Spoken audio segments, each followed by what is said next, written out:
오늘은 이 레위기 18장 말씀을 근거로 개약 백성의 삶, 개약 백성의 거룩한 삶 이런 제목으로 하나님 말씀을 선포하고 함께 은혜 받고자 합니다. 방금 우리가 교독한 이 레위기 18장 우리가 전체를 교독했는데 우리 주보에 실은 이 레위기 18장 1절로 5절은 전체 서론 부분이라 하겠습니다.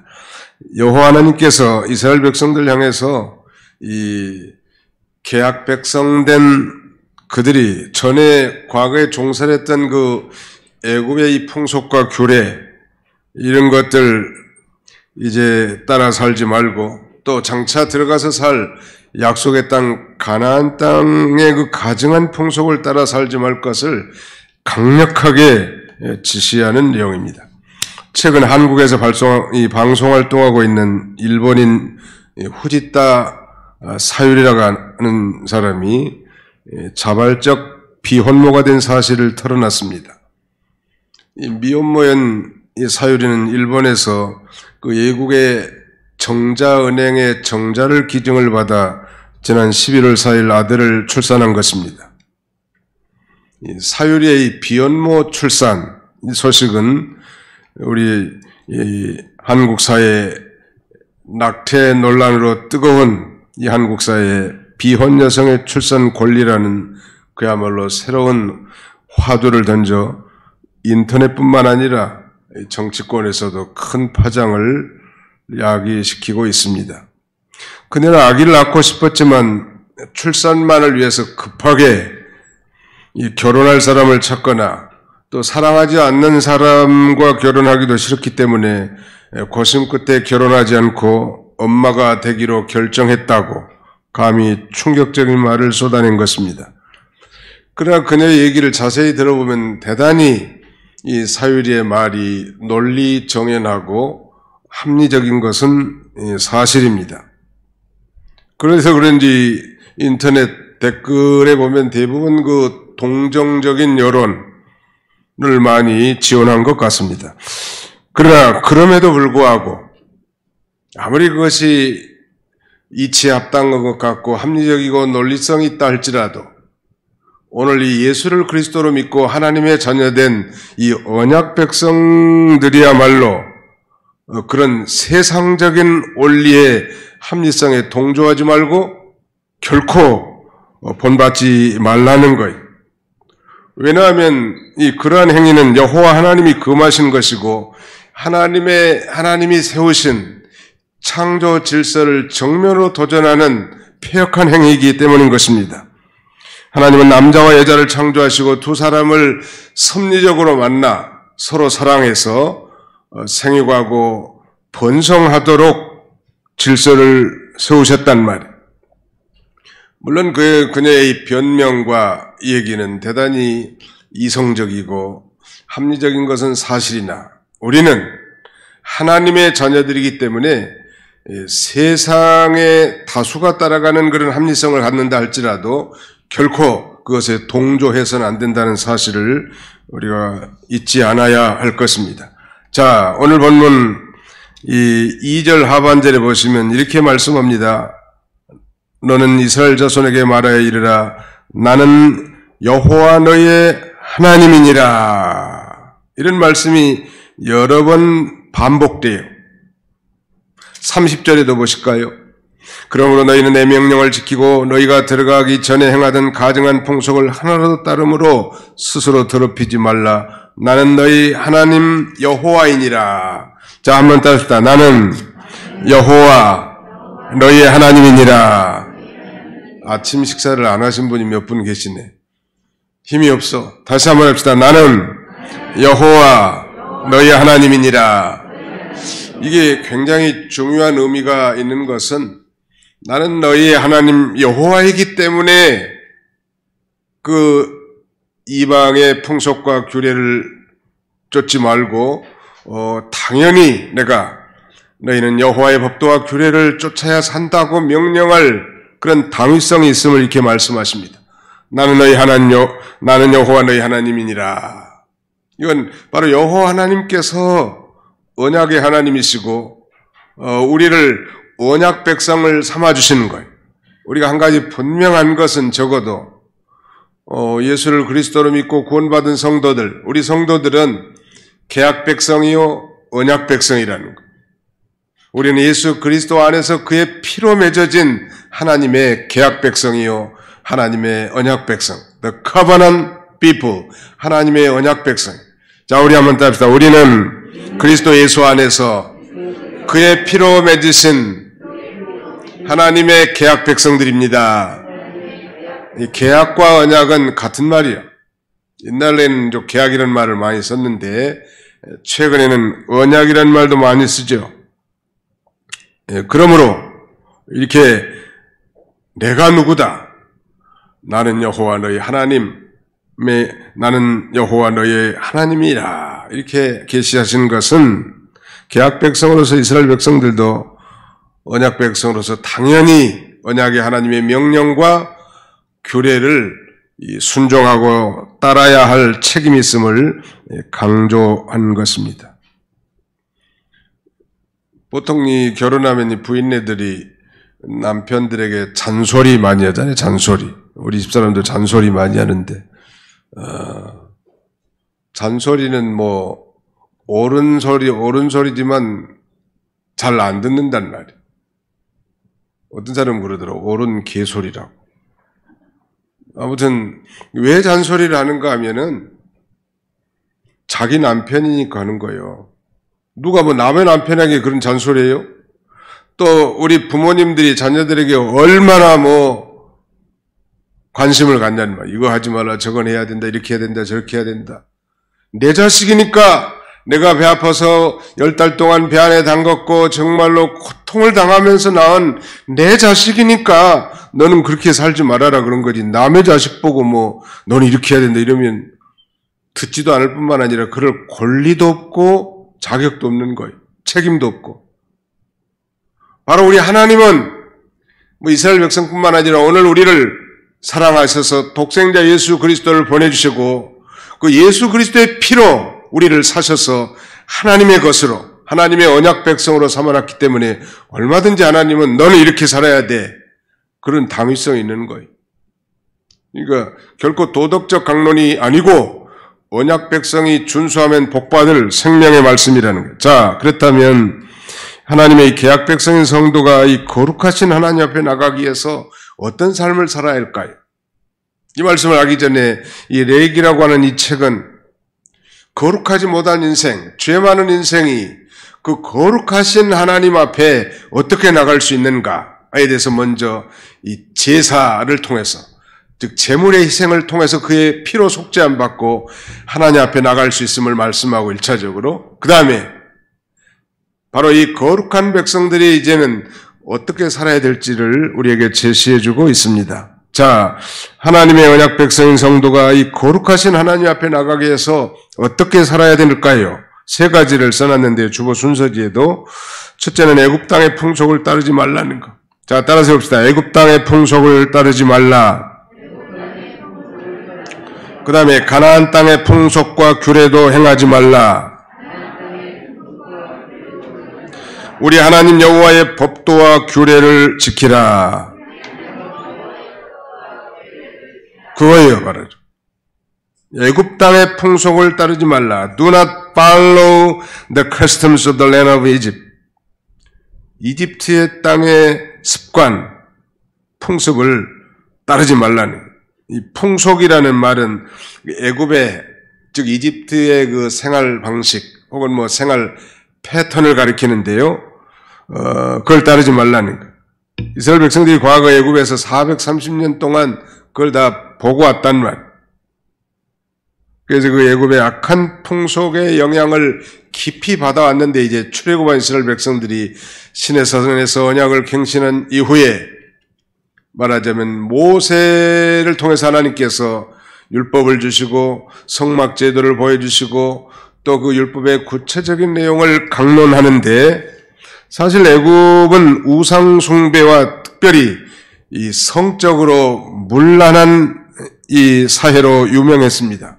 여러분 생각나시죠? 아브라함의 아내 애굽에 내려갔을 때 빼앗길 뻔해가지고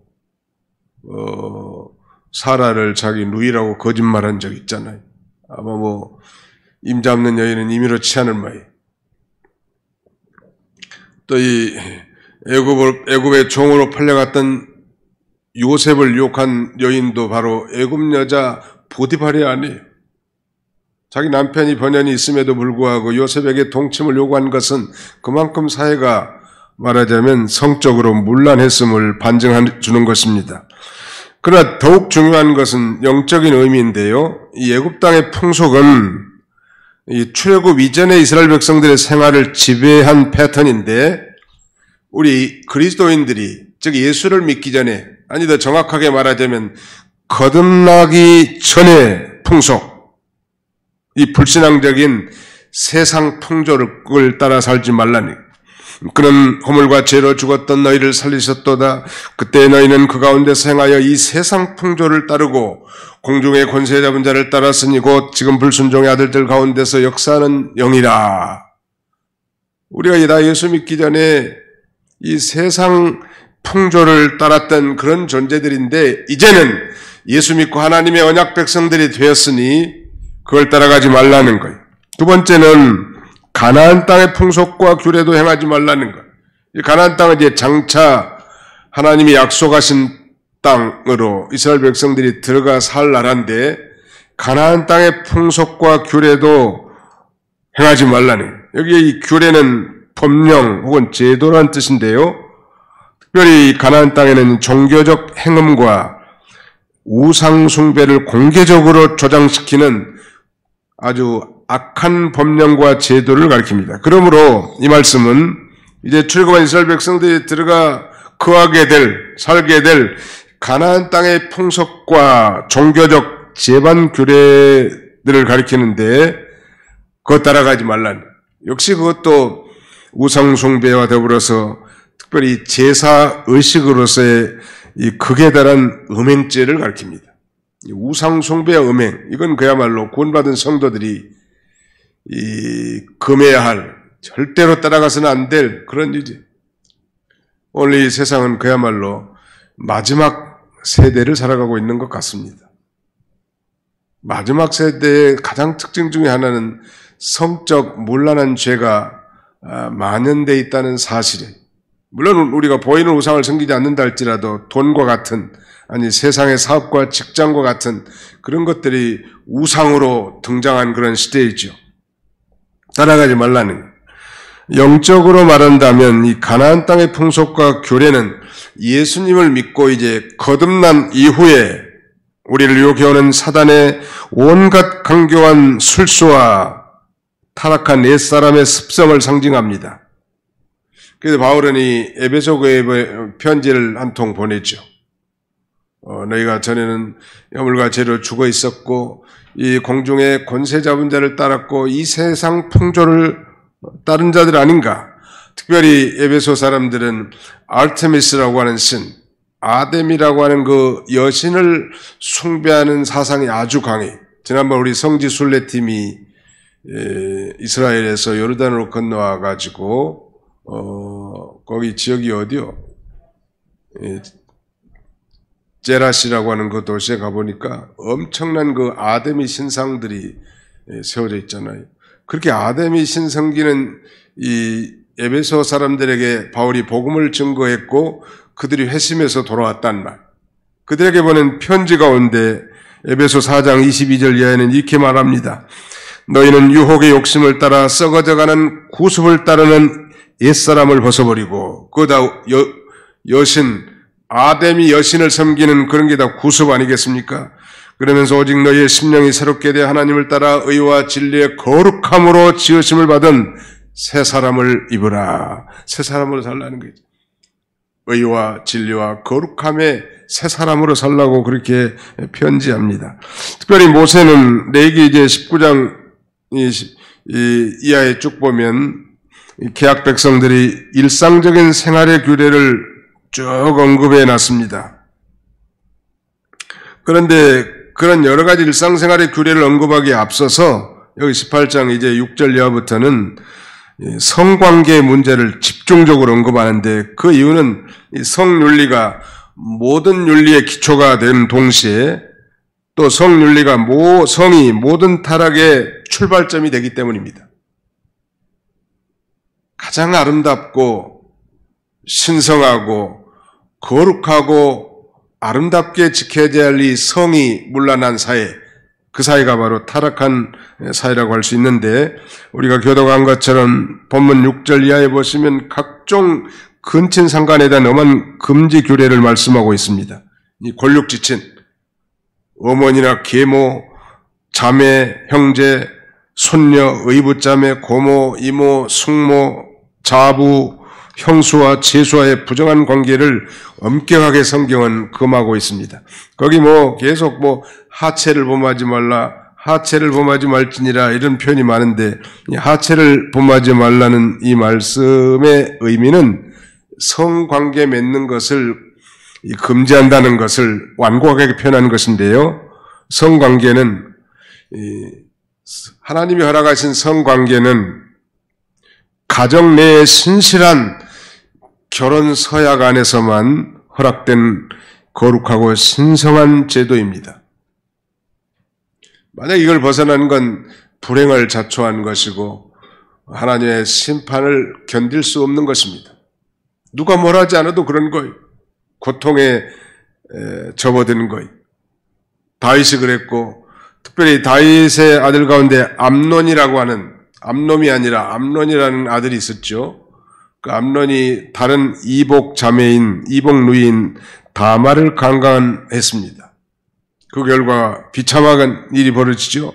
또 성경은 헤롯이 동생의 아내를 취한 것은 명백히 율법의 위반이라고 바울은 책망하죠. 면전에서.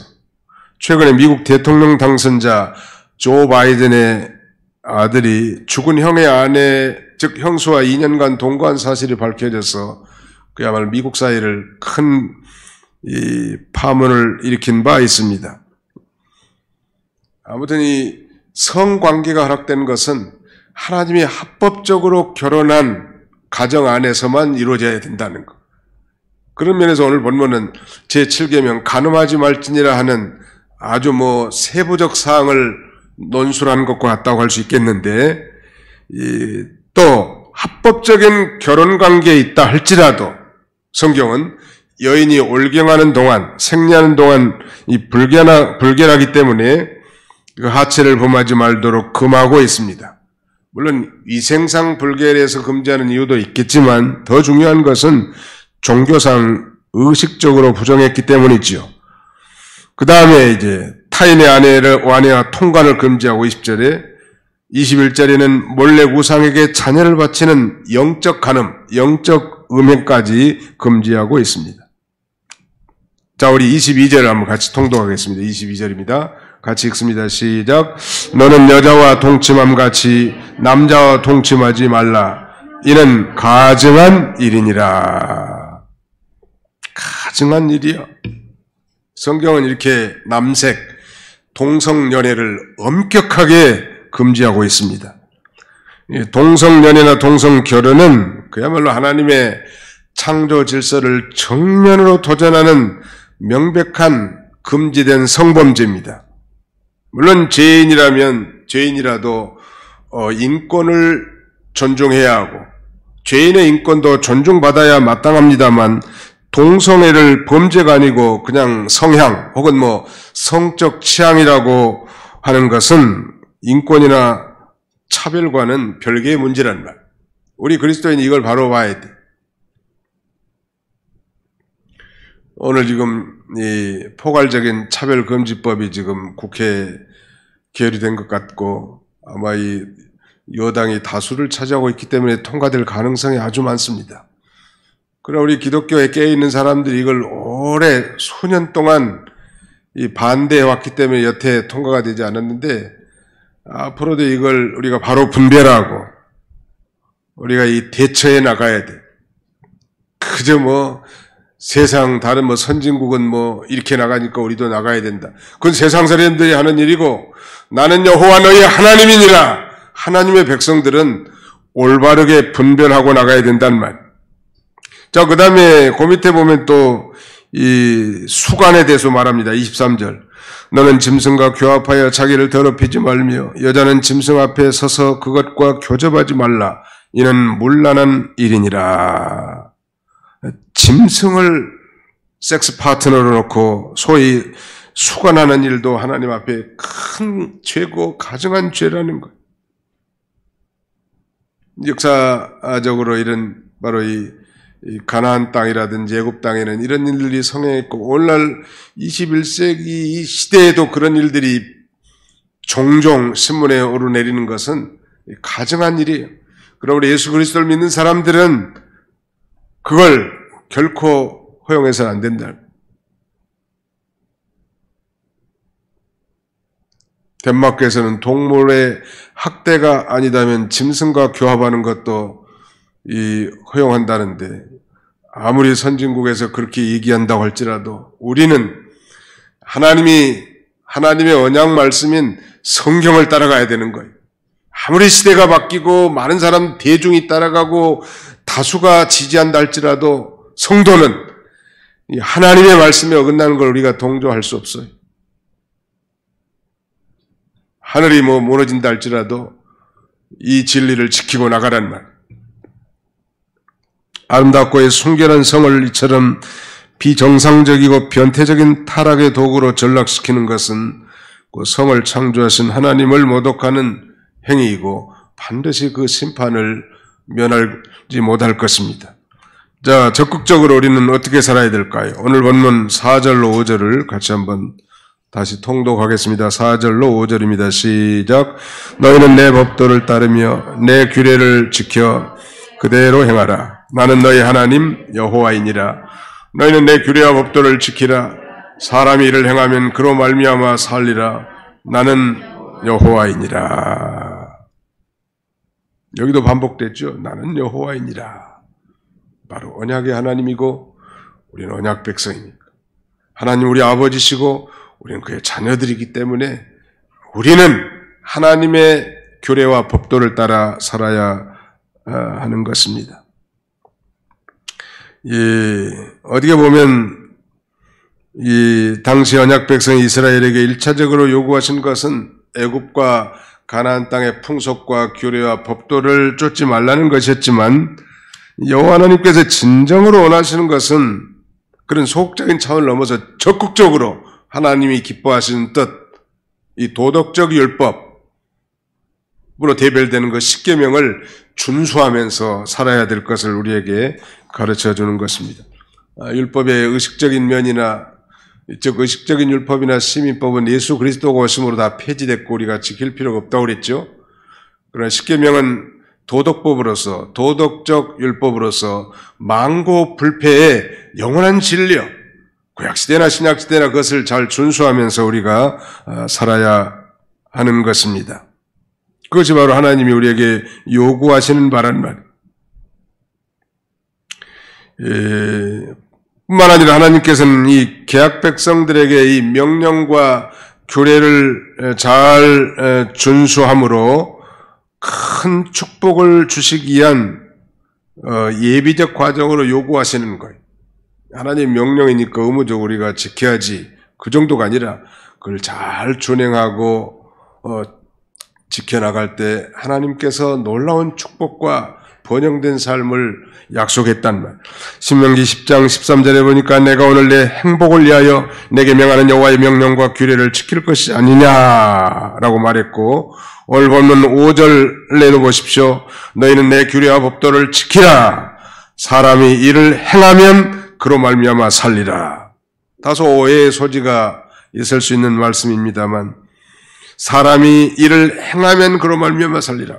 마치 행함으로 구원받고 영생을 얻는 것처럼 언급되어 있습니다만은 절대 그런 거 아니죠. 이 말씀은 이렇게 하나님의 법도와 언약 백성들이 언약의 하나님의 법도와 규례를 잘 지키면 그로 말미암아 산다는 것은 1차적으로 하나님이 기뻐하시고 형통한 삶을 살 것을 가리키기도 하고 또 2차적으로는 영이 사는 걸 가리킵니다. 또 구체적으로 한다면 죄와 사망으로부터 구원받아 영원한 생명의 삶을 살게 될 것을 가리킵니다. 여호와 하나님께서는 이스라엘 백성들에게도 마찬가지고 오늘 신약시대의 우리 그리스도인들에게도 마찬가지. 많은 젊은이들이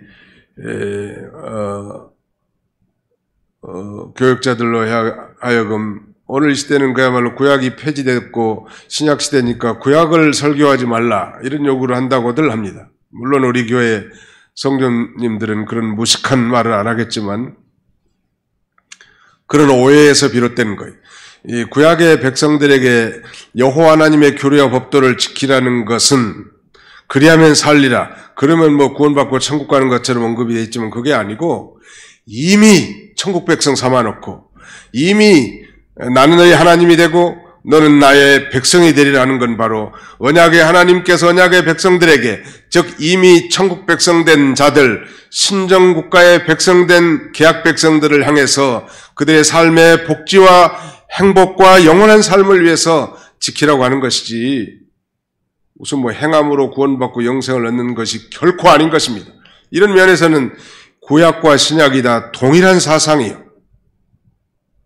마치 구약이나 행하면 구원받고 신약은 믿으면 구원받는 게 아니고 구약이나 행함이 신약이나 다 믿음으로 의롭다함을 받고 믿음으로 구원받고 믿음으로 하나님의 자녀가 된 것입니다. 아브라함이 믿음으로 하나님이 의로 여기셨고 그의 후손들로 하여금 이렇게 도덕적 규례와 명령을 잘 따라 준행하게 하신 것이죠. 우리가 그의 계명을 요한일서 2장 3절에 보니까 우리가 그의 계명을 지키면 이로써 우리가 그를 아는 줄로 알 것이요. 우리가 예수 그리스도를 경험적 체험적으로 알고 하나님의 자녀가 되고 죄 사함 받았다는 증거가 뭐냔 말. 그것이 바로 그의 계명을 지키는 것입니다. 하나님 말씀 안식일을 기억하여 거룩히 지킬지니라. 주일날 저분은 교회 간 것 보니까 구원받은 하나님의 백성이 많네. 이렇게 세상 사람들도 인정할 수 있는 거죠. 계명을 지키는 것은 곧 이미 은혜 받은 자의 표시요. 이미 계약 백성된 자의 표시라고 할 수 있을 것입니다. 24절로 25절 한번 같이 읽어볼까요? 24절로 25절 시작. 너희는 이 모든 일로 스스로 더럽히지 말라. 내가 너희 앞에서 쫓아내는 족속들이 이 모든 일로 말미암아 더러워졌고 그 땅도 더러워졌으므로 내가 그 악으로 말미암아 보라고 그 땅도 스스로 그 주민을 토하여 내느니라. 가나안 족속들이 자기 땅에서 쫓겨난 이유가 뭐냐면 바로 그들의 극심한 성적 타락과 가증한 우상 숭배 죄 때문이었습니다. 그 아브라함에게도 그렇게 말했죠. 아모리 족속의 제약이 아직 관영하지 않았기 때문에 저 애굽에 가서 400년 동안 자기 백성들을 연단시키죠. 그래서 이제 가나안 족속 가운데 대표적인 아모리 족속의 제약이 관영하니까 그 죄로 말미암아 그들을 심판하고 언약 백성들을 거기에 심으려고 하는 것이죠. 바로 여호와 하나님께서 이러한 사실들을 밝히시는 것은 계약 백성들이 가나안 땅에 정착한 후에 그들 역시 바로 이방 풍속을 쫓아 우상 숭배하고 성적 타락에 빠질 때 그들에게도 동일하게 공의 하나님이 정의의 하나님이 진노하실 것임을 경고함으로써 언약 백성들의 범죄를 사전에 방지하고 축복된 인생을 살도록 권고하려고 하는 것입니다. 25절 하반절에 다시 보십시오. 그 땅도 더러워졌으므로 내가 그 악으로 말미암아 보라고 그 땅도 스스로 그 주민을 토하여 내느니라.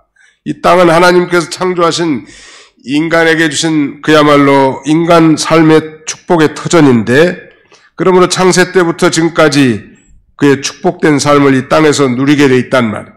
그러나 인간이 타락할 때 그 땅은 인간을 거역해서 인간으로 하여금 삶의 터전을 잃어버리게 한단 말이에요. 범죄하면 특별히 성적으로 타락하면 땅이 더러워지는 거예요. 그리고 그 땅에서 내 토해침을 당하게 될 것을 우리에게 가르쳐 주는 것입니다. 그 땅도 토하여 내느니라. 마치 어린아이에게 뭘 먹인다면 먹기 싫은데 지금 어린아이에게 매우 싫어하는 음식을 먹였는데 그때 아이들이 아주 혀를 낼름하면서만 내뱉는 것처럼 어떤 대상을 강력하게 배척하는 걸 가리킵니다. 누가 뭘 하지 않아도 범죄하면 그 땅에서 그를 거기서 축복받지 못하도록 토해버리는 거예요.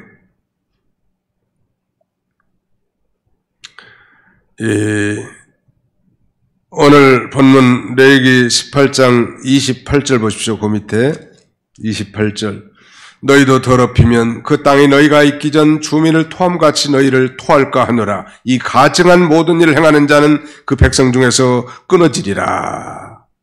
만일 언약 백성들이 하나님의 경고를 무시하고 이전에 가나안 족속과 같은 가증하고 폐륜적인 죄를 범한다면 심판받는다. 끊어진다는 건 1차적으로 처벌받아 죽임을 당하는 걸 가리키겠지만 2차적으로는 이스라엘 공동체로부터 단절되어 하나님의 계약 백성으로서 주의를 박탈당하게 될 것을 가리키는 것입니다. 사랑하는 성도 여러분, 오늘 이 시대는 그야말로 21세기는 포스트 모더니즘이라고 합니다. 포스트라는 말은 뭐뭐 후에 그런 말이죠. 애프터 모더니즘. 그럴듯한 표현이긴 합니다만 이 포스트 모더니즘의 중요한 특징 중에 하나는 절대 가치를 부정한다는 것. 절대 가치는 곧 성경 말씀 아니요. 그리고 절대자는 하나님이란 말이에요. 이 시대는 그야말로 절대적인 가치인 하나님 말씀을 정면 대적하고 절대자이신 하나님을 정면 대적하는 이런 시대에 살고 있지만 그럼에도 불구하고 이 세상 풍속을 쫓지 말라고 그리고 언약의 하나님의 법도와 규례와 명령을 따라 살라고 그리하면 축복을 내리시겠다고 이렇게 우리에게 약속하고 있습니다. 그러므로 내 형제들아 내가 하나님의 모든 자비하심으로 너희를 권하노니 너희 몸을 거룩하신 하나님 앞에 산 제물로 드리라. 이는 너희가 들 영적 예배니라. 이렇게 말하면서 바울은 로마교회에 보낸 편지에서 너희는 이 세대를 본받지 말고 오직 마음을 새롭게 함으로 변화를 받아 하나님의 선하시고 기뻐하시고 온전하신 뜻이 무엇인지 분별하도록 하라. 이렇게 교훈합니다. 이런 복된 성도님들이 다 되시기를 주님의 이름으로 축원합니다. 기도합시다. 살아계신 우리 아버지 하나님께서 이 폐역한 시대에 구원받은 성도들로 하여금 이 세대의 풍속을 쫓지 말라고 아니 출애굽한 이스라엘 백성들로 하여금 저 가나안 땅의 우상 숭배와 문란한 성적 타락을 본받지 말라고 그래야 산다고 그렇지 않으면 하나님이 그 땅을 더럽게 만들어질 것이고 그 땅이 토해낼 것이라고 경고한 것처럼 자비로우신 아버지 하나님 내가 거룩하니 너희도 거룩하라고 말씀하신 주의 명령을 기억하고 우리에게 하나님 앞에 나가는 이 거룩을 손상시키는 모든 삶의 풍속들을 제하고 날마다 회개하며 십자가를 바라보고 하나님과의 풍성한 축복의 교제를 누리는 우리 모두가 다 되게 해 주시옵소서. 예수님의 이름으로 기도하옵나이다. 아멘.